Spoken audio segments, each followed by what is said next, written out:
In this video, we are going to learn what is the multinomial logistic regression. We will also learn how to perform a multinomial logistic regression in SAS using an example. So let's get started with theory first, and then we'll go to how to perform the multinomial regression in SAS.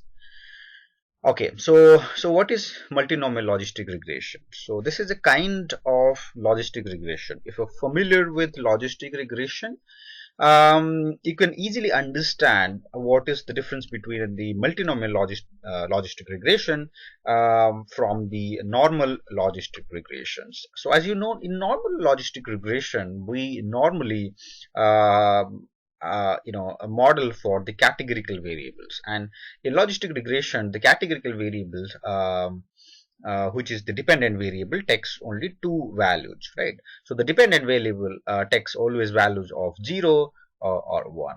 Okay, so that's logistic regression. So in multinomial logistic regression, we extend that to multiple categorical values. So it will not be just 0, 1, 1, it will be more than two categories. Okay, so it's used to model categorical dependent variable, and the dependent variable takes more than two categories. Okay, so there are more than one category, or I would say there are more than two categories for the dependent variable, and the categories cannot be ordered. So the example the example are like the choice of color. So what makes somebody choose one of the color out of a given set of colors? Choice of profession. So what makes people to choose a certain profession? Choice of undergraduate program. So there are so many undergraduate programs, so what makes people to choose a particular program? So these are typical examples of the multinomial logistic regression, or examples where multinomial logistic regression can be used for study purpose. Remember, in all these cases we'll have more than two categories. Okay, if there are only two categories, we can go for simple logistic regressions. For more than two, we need to use the multinomial logistic regression. And remember one thing, in multinomial logistic regression, the categories cannot be ordered. So when it comes to choice of color, let's say there are red, there is yellow, and then there is green. You cannot actually order these colors, right? They're of same strength, so you cannot order them. Similarly, choice of profession, somebody want to be an engineer, doctor, lawyer, so you cannot order them in any way. Similarly, any undergraduate program, whether it's physics, computer science, history, you cannot order them in any way. So multinomial logistic regression is used where you cannot order the category. You cannot order or sort the categories. If you can sort the categories, then we'll use another type of logistic regression known as the ordinal logistic regression, and we'll see that in another tutorial. Okay, so that's totally a different topic. Okay, so now let's compare how multinomial logistic regression is different from the simple logistic regression theoretically. So unlike logistic regression, which has got two categories, independent variable, the multinomial will have more than two categories. So one example that we will take for this demonstration of this concept, we'll take an example of choice of streams or choice of undergraduate course in college.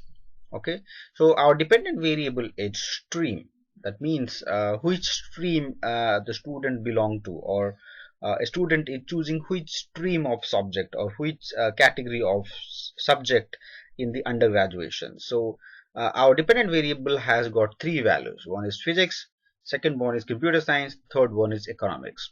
So the objective of study is to find out what makes people choose subjects like physics, computer science, and economics, and what is the odd of choosing physics over computer science, physics over economics, and so on. So that's the idea about the the study. So the independent variables, we have taken two independent variables. One is economic status of the student and the marks scored in school. So marks scored in mathematics. Okay.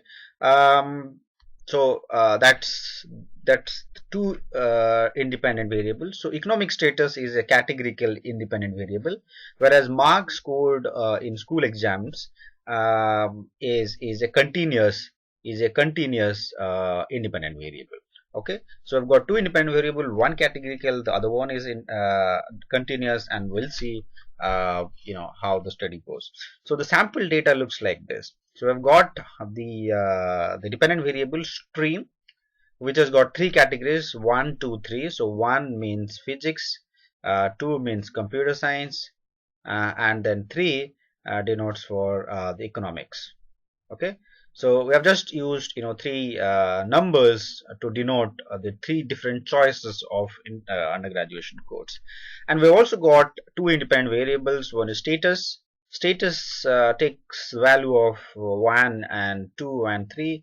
So 1 is lower economic status, 2 is a little better than the first, and then the third is the highest economic status.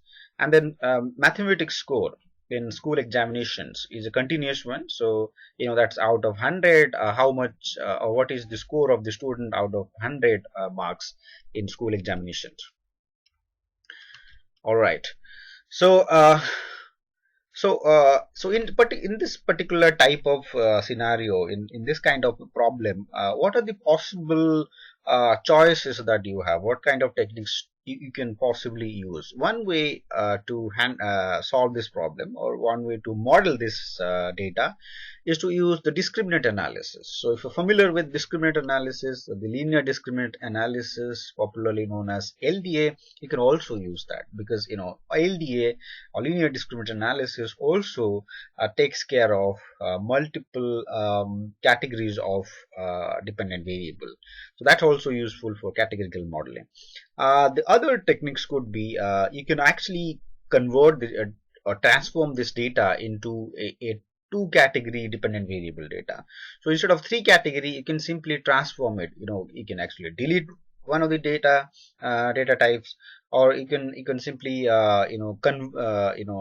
say, let's say you can combine 1 and 2 categories, and then call it as 1, and the third category as 2. So from three categories you just come down to 2. But there's a problem with this. Well, you can come down to two categories and then you can use logistic regression, but the problem is that you will be losing data, or you'll be losing information. So that's not a very recommendable technique. The third one is the multinomial logistic regression, which we are going to use in this case. So in multinomial logistic regression, we'll have multiple logouts for a single variables. Unlike in logistic regression, where there were only two categories, there were only two categories of 0 and 1. So we used to have these logouts as logarithm of probability of 1, divided by probability of 0. Right? So that used to be the logouts in the logistic regression. Now when we have three categories, 1, 2 and 3, so what are going to be the logouts? Well, the logouts will be logarithm of logarithm of probability of 1 divided by probability of 3. We'll assume 3 as the base category, and then the other logouts will be logarithm of probability of 2 divided by probability of 3. That means the category 3 is considered as the base category. So we are comparing the logouts of somebody choosing a particular subject. So logouts of 1 compared to 3, and logouts of 2 compared to 3. So 3 is the base category. Now base category can be anyone. Like you can choose 1 as the base category, 2 as the base category, and so on. So that's about so if you have like three categories, you will have two logouts, right? Like in this case we have got two logouts, right? So you have n number of categories, you will have n minus 1 logouts. So that's the idea. So we'll have n minus 1 logouts for n categories in the dependent variable.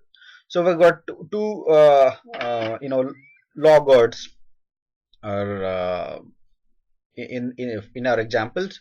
So one is so what is the log odd of somebody choosing physics over economics, and what is the probability or the log odd of somebody choosing computer science over economics. So economics is considered as the base category in this case. So you can choose physics or computer science as well. So I will also see how you can actually interchange the base category when when we do that, do it in SAS. So we'll have two intercepts because there are two log odds. So we'll have two intercept and two slope coefficients for each one of these variable. Why? Because for the to get the probability, you'll always have one for a particular type of comparison. So when we compare 1 and 3, we'll have one intercept. When we compare 2 versus 3, we'll have another intercept. So we'll have two, like in this case when there are three dependent three dependent categories, we'll have two types of regression equations. So the first one will look like this, second one will look like this, where we'll have beta naught and then beta naught dash, beta 1 and beta 1 dash. So they're going to be different because the dependent variable comparison is actually changing. Physics compared to economics in the first case, computer science compared to economics in the second case. So we'll have two intercept, two slope coefficients and all. And if your independent variable is categorical, so you'll have again another category of slope coefficient, because for each category of your independent variable you will have another separate. So status has got three, so you'll have again 2 into 2, that is equal to 4 estimates for status, because there are three categories, so you'll have again two more categories over there, which is again it's same in any kind of regression. Every time you have categorical variable in your independent variable set, you will have multiple categories of a multiple number of slope coefficients. So we'll see that when we do it in SAS.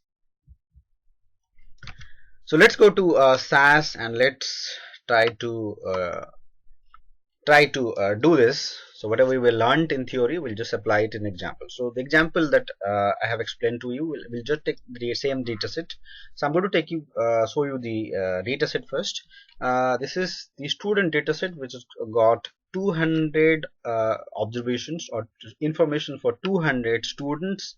We've got three variables. One is the economic status of the students, and the second one is the stream or the undergraduate course that the student had selected for his undergraduate course, and the third one is the math score or the mathematics score of the student in school. So these are the three variables in front of us, and stream is going to be the dependent variable for us, which has got three values: 1, 2 and 3. 1 stands for physics, 2 stands for computer science, and 3 stands for economics. So hope the data you have understood the data. Now let's try to start with some basic descriptive statistics.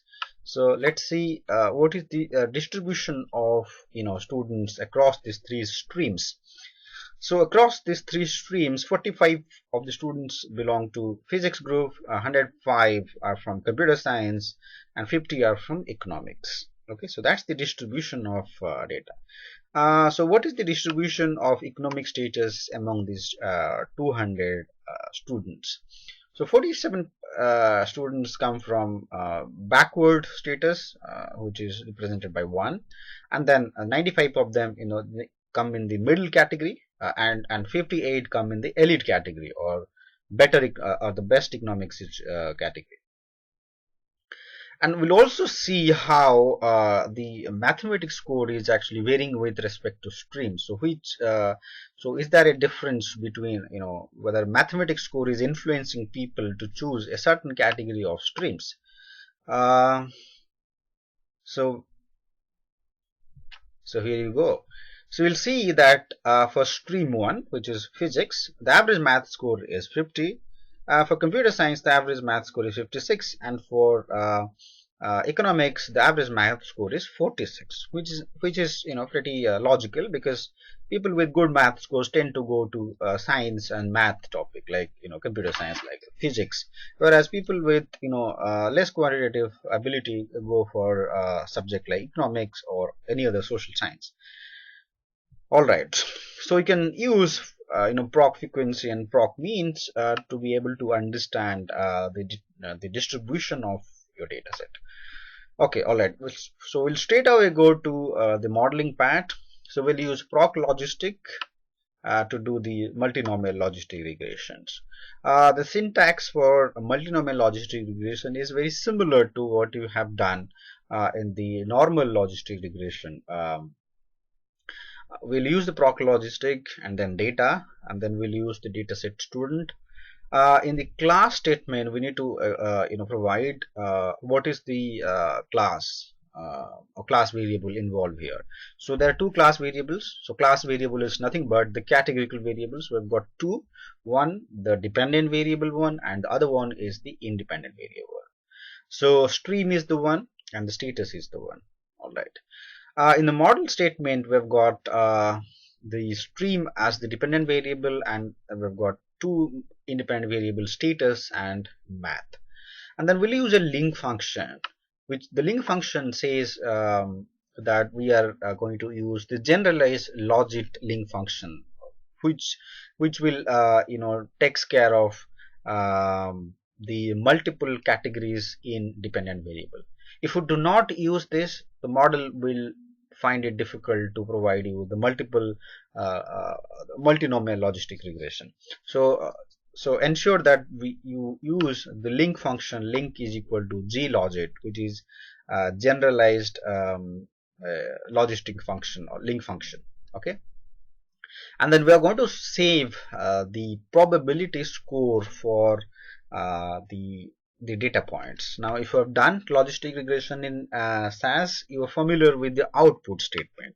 So in the output statement, we simply save the the input data set with the probability scores. So once the model is built, the model will be used to score the data, the same data, and then we'll use that to compute the probability score, and we'll save that score in the data set.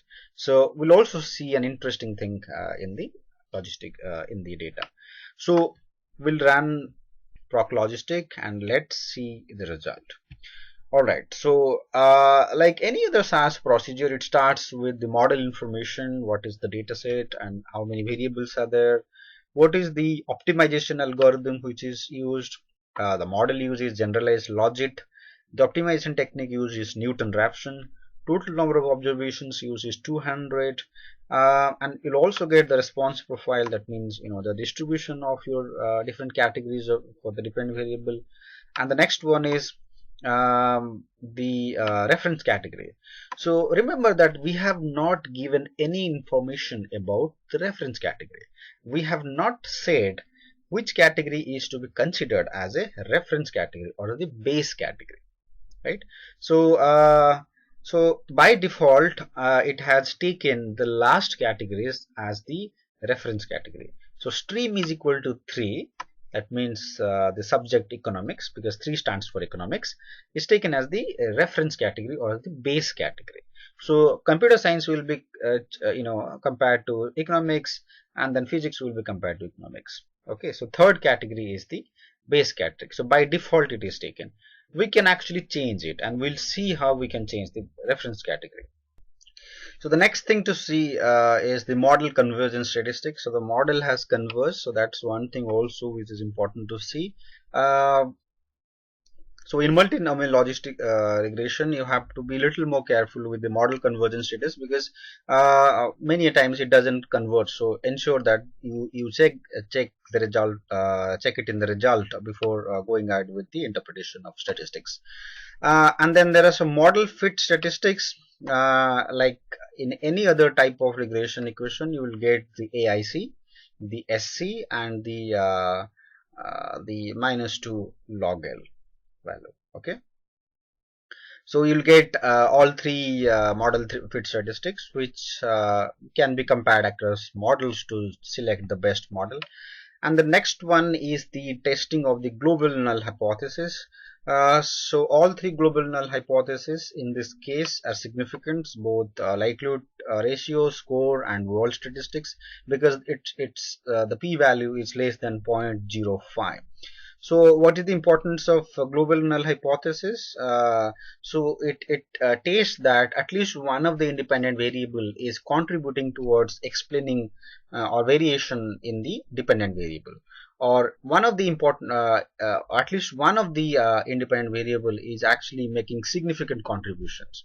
So this is important because if the global null hypothesis is not satisfied, or any one of the test is not valid or it's not significant, then you cannot go ahead with the interpretation. So that's the first thing to say. So that's also is good in this case. And then the another important and the most important in the result is the analysis of maximum likelihood estimates. As I have said, you will get multiple values for intercept and multiple values for the slope coefficient, multiple estimates. So the intercept one is minus 3.3, which is also significant because the p-value is less than 0.05. Intercept 2 is also significant, which is having the value of minus 6.89.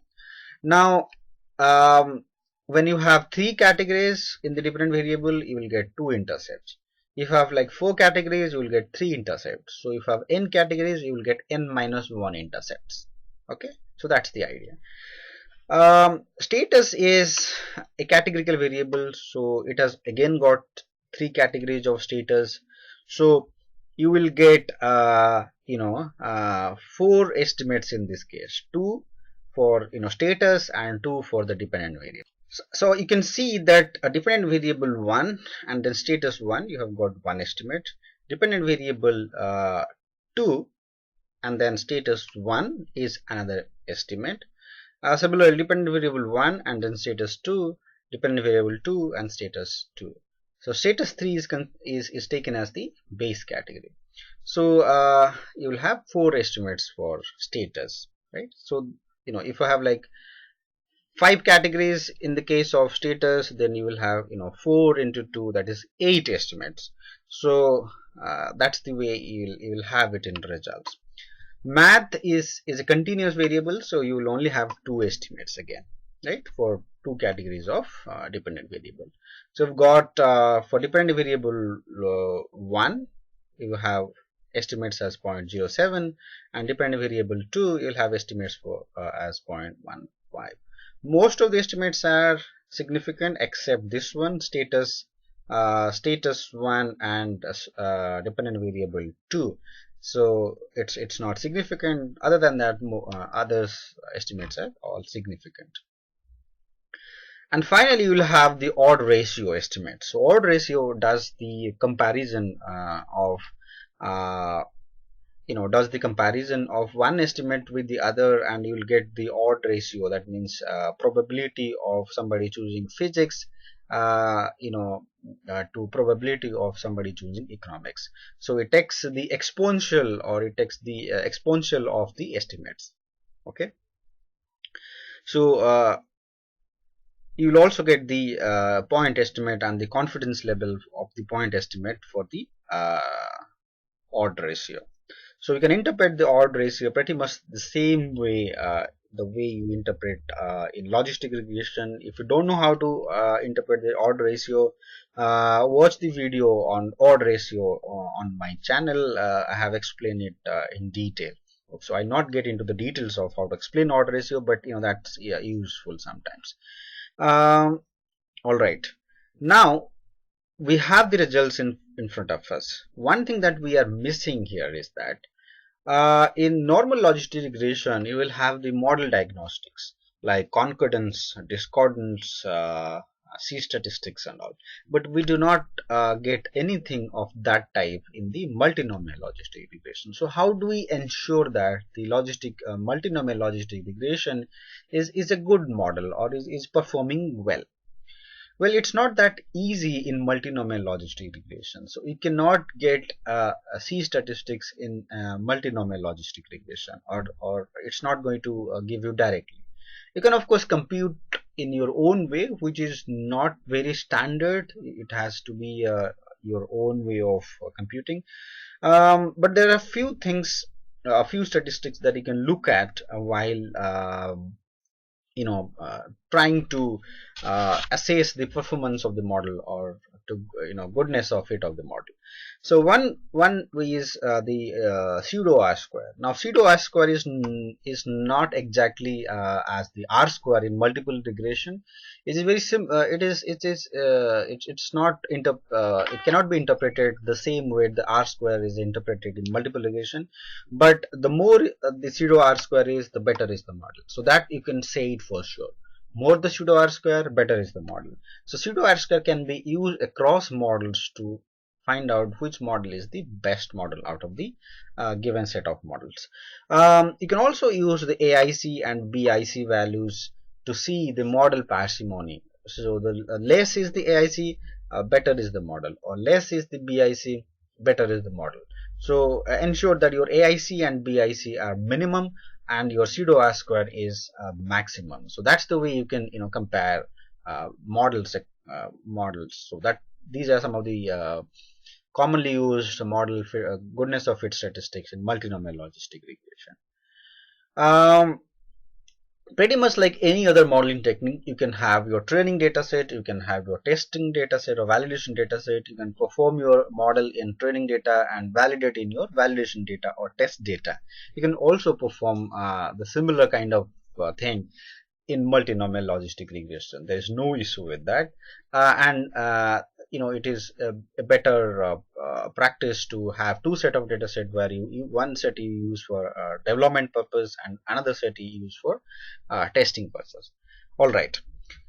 Another thing that we wanted to see is how do we change the reference categories. Now all the time we may not be interested in knowing the comparison with the default categories. Now default category here is the economics. We want to see how somebody use somebody's art of choosing computer science is varying with respect to economics, and then with physics with economics. But what if we want to know somebody's art of choosing economics with computer science and then physics with computer science? That means we want computer science as the reference category. All right. So for that, in this class statement, we use the keyword ref, you can see, and then equal to, in the single quote, put the reference category you want to specify. So we'll specify 2, which stands for computer science, and then we'll use the same syntax. And when we use, let's run this. So in the result you will see now the reference category use stream is equal to 2. So earlier it used to be 3, that was the default one. Now we can use 2, and you can also use 1. So you can change it according to your wish. The last thing we'll see is, so what is there in the output data set. So let's open the out data. So we have saved the probability for a particular student belonging to a particular category of stream, and we'll see how we can sort of categorize students based on the probability. Now you see that in the out data you will have 600 observations. We started with 200 observations, now we have 600. Now you might have this question in mind, then how come we have now 600 observations? Well, for each category you will have a separate probability value, right?